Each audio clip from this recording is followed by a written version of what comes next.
Au sommet de sa gloire après le succès du Flic de Beverly Hills, Eddie Murphy est sollicité pour rejoindre le casting d'une des comédies les plus cultes du cinéma américain des années 90, mais rebroussera rapidement chemin. Cool Rasta. Voilà un film mythique fabriqué pour faire travailler nos zygomatiques dont on ne se lassera jamais.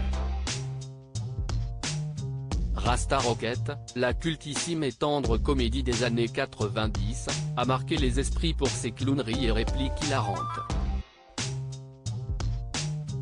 Si vous êtes passé à côté du phénomène, ce film suit l'histoire véridique de 4 Jamaïcains qui se lancent le défi fou de concourir aux Jeux Olympiques d'hiver dans une discipline qui leur est complètement inconnue, le bobsleigh.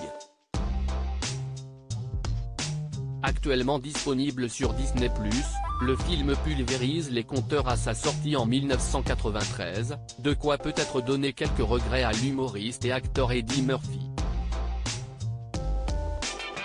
Rasta Rocket, pourquoi Eddie Murphy a refusé d'émettre ? Non seulement l'album de la bande originale du film se vend comme des petits pains, mais le film en lui-même est un formidable succès critique et commercial, avec près de 155 millions de dollars de recettes dans le monde pour une mise de départ de 17 millions. À l'époque de la création du film, le réalisateur John Turteltaub, de la série de films Benjamin Gates, et son équipe souhaitent de grosses têtes d'affiche pour incarner le visage des parfaits losers à l'écran. Ainsi, Denzel Washington, Wesley Snipes, Marlon Wayans ou encore Eddie Murphy sont pressentis.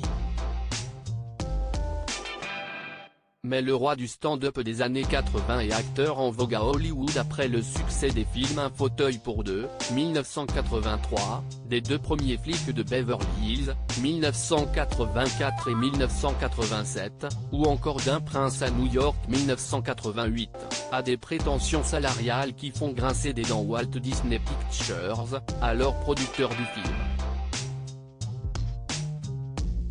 Des acteurs inconnus au bataillon. Finalement, le studio décide d'orienter son choix vers des acteurs méconnus du grand public pour incarner sa délirante et touchante équipe de bobsleigh, à savoir Léon Robinson, Darius Bannock, Doug